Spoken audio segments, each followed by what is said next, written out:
முக்கிய செய்திகள். புதுவை அருகே தங்க புதையல் கிடைத்ததாக சதுரங்க வேட்டை படப்பாணியில் கோடிக்கணக்கில் மோசடி. அந்த கும்பலை கைது செய்த போலீசார்.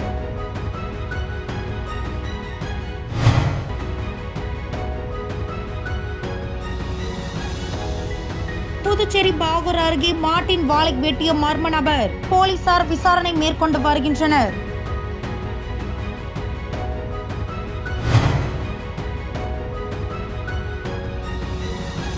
புதுச்சேரி லாஸ்பேட்டையில் துப்புரவு வேலை செய்யும் மூதாட்டியின் செயின் பறிப்பு. அந்த வாலிபரை போலீசார் அதிரடி கைது.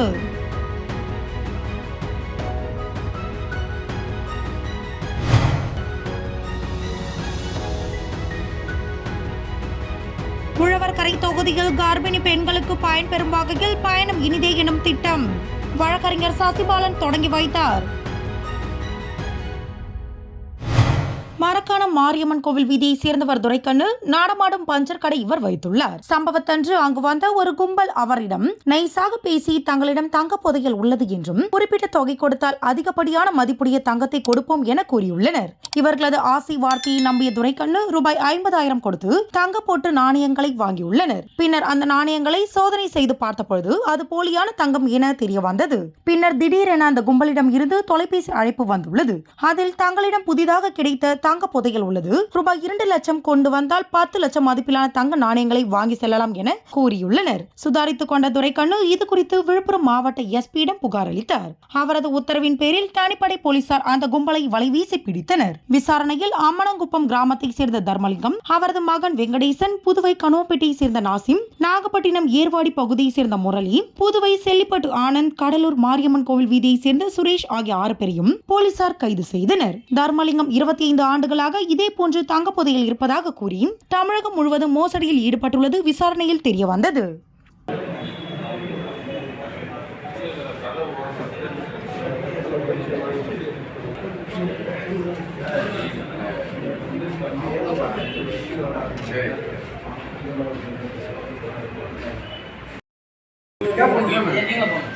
ஆமா கேப் போட்டுங்க.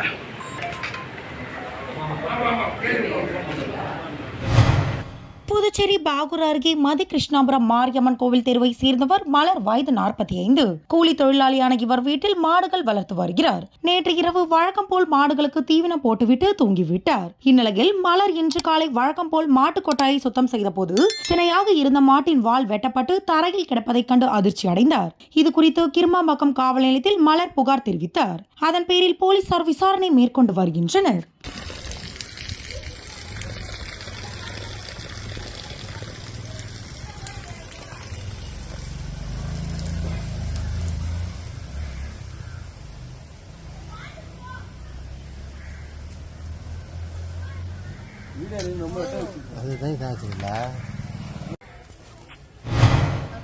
புதுச்சேரி கருவடிக்குப்பம் பழைய பள்ளிக்கூட வீதியை சேர்ந்தவர் 57 வயது மூதாட்டி அஞ்சலை.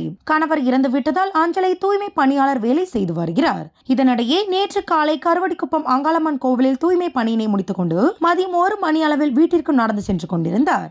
அப்போது பைக்கில் வேகமாக வந்த 27 வயது மதிக்கத்தக்க ஆண் நபர் அஞ்சலி கழுத்தில் அணிந்திருந்த 3 பவுண்ட் தங்க சங்கிலியை பறித்துள்ளார். இதனால் அதிர்ச்சி அடைந்த அஞ்சலை கூச்சலிடவே அக்கம் பக்கத்தில் இருந்தவர்கள் அந்த வாலிபரை பிடிக்க துரத்தி சென்றனர்.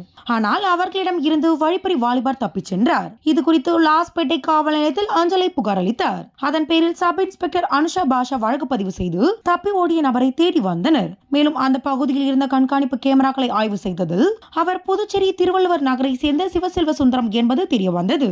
அதையடுத்து சிவசெல்வ சுந்தரத்தை போலீசார் கைது செய்து செயினை கைப்பற்றினர். பின்னர் நீதிமன்றத்தில் ஆஜர்படுத்தி காலாப்பட்டு மத்திய சிறையில் அடைத்தனர்.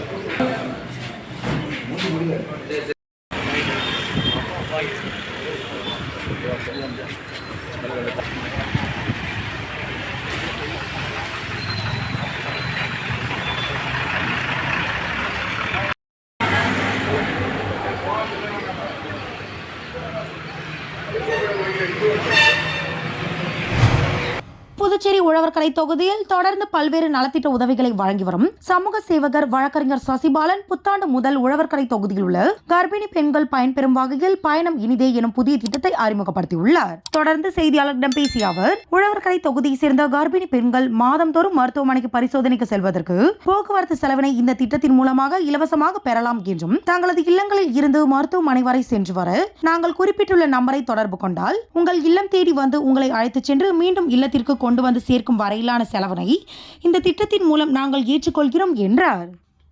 ட்ரீட்மெண்ட்டுக்கு சிகிச்சைக்காக செல்ற அனைத்து கர்ப்பிணி பெண்களுக்கும் நாங்கள் இலவசமாக போக்குவரத்து பயண திட்டத்தை நாங்கள் இன்னையிலேருந்து வர 1ஆம் தேதி 2024 இந்த திட்டத்தை நாங்கள் அறிமுகப்படுத்துகிறோம். நீங்கள் உங்கள் இல்லங்கள் வீட்டில் இருந்து இந்த கீழே குறிப்பிட்டிருக்கிற நம்பருக்கு நீங்கள் ஃபோன் பண்ணிங்கன்னா போதும், உங்கள் இல்லங்களுக்கே நாங்கள் ஆட்டோவோ காரோ நாங்கள் அந்த இல்லங்களுக்கு எடுத்துகிட்டு வந்துட்டு உங்கள் சிகிச்சைக்கு போகிறதுக்கு, ஹாஸ்பிட்டல் போகிறதுக்கு உங்களை நாங்கள் அழைச்சி கொண்டு போய் சிகிச்சை முடித்து திரும்ப நாங்கள் வீட்டுக்கு கொண்டு வர்ற வரைக்கும் எங்களோட செலவு முழு செலவும் நாங்களே ஏற்றுக்கிறோம். இந்த திட்டத்தின் மூலமாக உழவர்கரை தொகுதி கர்ப்பிணி பெண்கள் எல்லாரும் இதில் பயன்பெறுமாறு கேட்டுக்கொள்கிறேன். புதுச்சேரி வேளாண் துறை அமைச்சகம் வெளியிட்டுள்ள அறிக்கையில், மகளிர் மற்றும் குழந்தைகள் மேம்பாட்டுத் துறையினால் செயல்படுத்தப்பட்டு வரும் ஏழை மக்களுக்கான இலவச துணி வகைகள் வழங்கும் திட்டத்தின் கீழ் புதுச்சேரி குடிமைப்பொருள் வழங்கல் மற்றும் நுகர்வோர் விவகாரங்கள் துறையால் வழங்கப்பட்ட வறுமை கோட்டிற்கு கீழ் வசிக்கும் குடும்ப உணவு பங்கீட்டு அட்டைதாரர்கள், அட்டவணை பழங்குடியினர் இன மக்கள், மீனவர், நெசவாளர் மற்றும் மாற்றுத்திறனாளிகள் தவிர புதுச்சேரி ஒன்றியத்தில் உள்ள 1,30,791 வறுமை கோட்டிற்கு கீழ் வசிக்கும் குடும்ப உணவு பங்கீட்டு அட்டைதாரர்களில் ஓர் நபர் கொண்ட அட்டைதாரர்களுக்கு ரூபாய் 500 மற்றும் 2க்கும் மேற்பட்ட குடும்ப நபர்களை கொண்ட அட்டைதாரர்களுக்கு ரூபாய் 1000 வீதம் நேரடி பண பரிமாற்றத்தின் மூலம் வரும் 4ஆம் தேதி முதல் பயனாளர்களின் வங்கிக் கணக்கில் செலுத்தப்படும் என்றும், இதன் மூலம் ரூபாய் 12.29 கோடி அரசாங்கம் செலவிடுகிறது. மேலும் வறுமை கோட்டிற்கு கீழ் உள்ள குடும்ப தலைவிக்கு மாதாந்திர உதவித்தொகை திட்டத்தின் கீழ் விண்ணப்பித்த தகுதியான பயனாளர்கள் அனைவரது வங்கி சேமிப்பு கணக்கில் அக்டோபர் மற்றும் நவம்பர் ஆகிய 2 மாதத்திற்கான உதவித்தொகை செலுத்தப்பட உள்ளது என்று குறிப்பிடப்பட்டுள்ளது. புதுச்சேரி மூலகுளத்தில் உள்ள அமிர்த வித்யாலயம் CBSE பள்ளியில் அறிவோம் புதுவை எனும் தலைப்பில் கண்காட்சி நடைபெற்றது. அமிர்த வித்யாலயம் பள்ளிகளின் கல்வி அதிகாரி முரளிதரன் தலைமையில் நடைபெற்ற விழாவில் சிறப்பு விருந்தினர்களாக அமைச்சர் லட்சுமி நாராயணன், சிவசங்கர் MLA ஆகியோர் கலந்து கொண்டு விழாவினை தொடங்கி வைத்து வாழ்த்துரை வழங்கினர். இக்கண்காட்சியில் புதுச்சேரி மாநிலத்தின் பண்பாடு, கலாச்சாரம் மற்றும் அதன் சிறப்பு அம்சங்களை விளக்கும் வகையில் மாணவர்களின் படைப்புகள் இருந்தன. புதுச்சேரியில் வாழ்ந்த சித்தர்களை பற்றி விளக்கும் படைப்புகளும் காணப்பட்டன. புதுவையில் உள்ள தமிழ் மற்றும் பிரெஞ்சு பாரம்பரிய கட்டிடக்கலை, உணவு பழக்க வழக்கங்கள், புதுவையில் வாழ்ந்த கவிஞர்கள், வரலாற்று சின்னங்கள் பற்றி விளக்கும் படைப்புகள் இடம்பெற்றிருந்தன. அமைச்சர்கள் மற்றும் சட்டமன்ற உறுப்பினர் மாணவர்களின் படைப்புகளை நேரில் பார்வையிட்டு பாராட்டினர். இந்நிகழ்ச்சிக்கான ஏற்பாடுகளை பள்ளி ஆசிரியர்கள் மற்றும் ஊழியர்கள் சிறப்பாக செய்திருந்தனர்.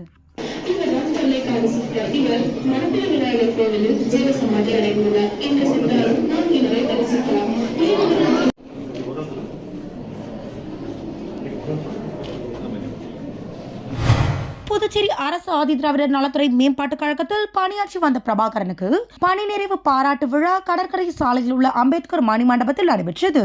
ஆதிதிராவிடர் நலத்துறை இயக்குநர் இளங்கோவன் தலைமையில் நடைபெற்ற விழாவில் பல்வேறு அரசு துறைகளை சேர்ந்த அதிகாரிகள் மற்றும் ஊழியர்கள் திரளாக கலந்து கொண்டு பிரபாகரனுக்கு சால்வை அணிவித்து வாழ்த்துக்களை தெரிவித்தனர். அதனைத் தொடர்ந்து விழாவில் பேசிய இயக்குநர் இளங்கோவன், ஆளுநர் மாளிகை, பொதுப்பணித்துறை, பல் மருத்துவக் கல்லூரி உட்பட பல்வேறு அரசு துறைகளில் 37 வருடங்களாக நேர்மையாகவும் திறம்பட செயல்பட்டு அனைவரது நன்மதிப்பையும் பிரபாகரன் பெற்றுள்ளதாக புகழாரம் சூட்டினார். மேலும் பணிக்கு மட்டும்தான் ஓய்வு கிடைத்துள்ளது, வயதுக்கு அல்ல என்ற இயக்குனர் இன்னும் பல்வேறு சாதனைகளை பிரபாகரன் படைக்க வேண்டும் என வாழ்த்தினார். இந்த நிகழ்ச்சியில் ஆதிதிராவிடர் நலத்துறை அதிகாரிகள், ஊழியர்கள் மற்றும் பல்வேறு அரசு துறைகளை சேர்ந்த அதிகாரிகள் திரளாக கலந்து கொண்டனர்.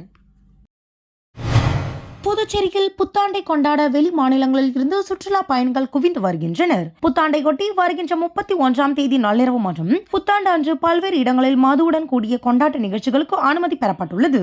அனுமதி பெற்றுள்ள இடங்களில் மது வகைகளை விற்கவும், பார் நடத்தவும் குறிப்பிட்ட நேரத்திற்கு கட்டணம் செலுத்த சிறப்பு அனுமதி பெற வேண்டும் என கலால்துறை உத்தரவிட்டுள்ளது. அதன்படி மதுபான சில்லறை விற்பனையை 31ஆம் தேதி இரவு 11 மணி முதல் 11:30 மணி வரை மேற்கொள்ள ரூபாய் 5000 எனவும், சில்லறை விற்பனை மற்றும் மதுபாரில் 31ஆம் தேதி இரவு 11 மணி முதல் அதிகாலை 1 மணி வரை விற்பனை செய்ய ரூபாய் 10,000 கட்டணம் நிர்ணயம் செய்யப்பட்டுள்ளது என கலால்துறை ஆணையர் மாதேவ் பிரான்சிஸ் தெரிவித்துள்ளார். புதுச்சேரி பல்கலைக்கழகம் மத்திய பல்கலைக்கழகங்களில் ஒன்றாகும். கடந்த 1985 நிறுவப்பட்ட இப்பல்கலையின் கீழ் 59 கல்லூரிகள் இணைக்கப்பட்டுள்ளன. இதன் கிளைகள் புதுச்சேரி, காரைக்கால், அந்தமான் நிக்கோபார் மற்றும் லட்சத்தீவுகளில் உள்ளது. இது 13 இயற்புலன்களை உடையது. இப்பல்கலையின் வேந்தராக துணை ஜனாதிபதியும் நிர்வாக பணிகளை துணைவேந்தர் கவனித்து வருகின்றனர். அதன் அடிப்படையில் புதுச்சேரி பல்கலையின் வேந்தராக துணை ஜனாதிபதி ஜக்தீப் தங்கர் நியமிக்கப்பட்டுள்ளார். இது தொடர்பான அறிவிப்பு மத்திய அரசிதழில் வெளியிடப்பட்டுள்ளது. புதுச்சேரி, காரைக்கால், மாகே மற்றும் ஏனாம் பிராந்தியங்களில் பல்வேறு காவல் நிலையங்களில் பணியாற்றி வரும் 59 தலைமை காவலர்கள் இடமாற்றம் செய்யப்பட்டுள்ளனர். இதேபோல் பல்வேறு காவல் நிலையங்களில் பணியாற்றி வரும் 221 போலீசாரும் இடமாற்றம் செய்யப்பட்டுள்ளனர். இதற்கான உத்தரவை புதுச்சேரி காவல்துறை தலைமையக SP சுபம் சுந்தர் கோஷ் பிறப்பித்துள்ளார். இயற்கை வேளாண் விஞ்ஞானி நம்மாழ்வாரின் 10ஆம் ஆண்டு நினைவேந்தல் நிகழ்வு நாம் தமிழர் கட்சியின் தட்டாஞ்சாவடி தொகுதி சார்பில் காந்தி நகர் தொழிலாளர் நலத்துறை அலுவலகத்தின் அருகில் நடைபெற்றது. தட்டாஞ்சாவடி தொகுதி நிர்வாகிகள் ராஜ்குமார், தேவா, சங்கர் ஆகியோர் தலைமையில் நடைபெற்ற இந்நிகழ்ச்சியில் சிறப்பு விருந்தினராக தமிழ் தேசிய பேரியக்க மாநில செயலாளர் வேல்சாமி, உலக தமிழ் கழகம் மாநில தலைவர் தமிழுலகன், தமிழ்களம் மாநில செயலாளர் அழகர், புதுவை தமிழ் நெஞ்சம் ஆகியோர் கலந்து கொண்டு நம்மாழ்வார் படத்திற்கு மலர் தூவி மரியாதை செலுத்தினர். இதில் நாம் தமிழர் கட்சியின் நிர்வாகிகள் இளங்கோவன், ரமேஷ் உட்பட 50க்கும் மேற்பட்டோர் கலந்து கொண்டு நம்மாழ்வாருக்கு மரியாதை செலுத்தினர்.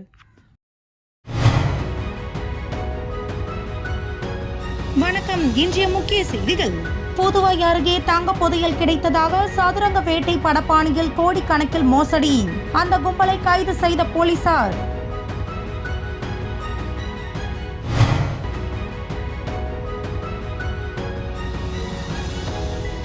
புதுச்சேரி பாகூர் அருகே மாட்டின் வாலை வெட்டிய மர்ம நபர். போலீசார் விசாரணை மேற்கொண்டு வருகின்றனர்.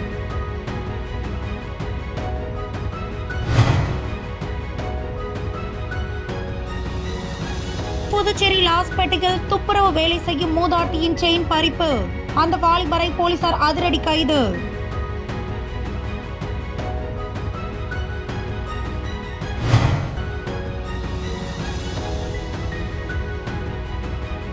உழவர்கரை தொகுதியில் கர்ப்பிணி பெண்களுக்கு பயன்பெறும் வகையில் பயணம் இனிதே எனும் திட்டம் வழக்கறிஞர் சசிபாலன் தொடங்கி வைத்தார்.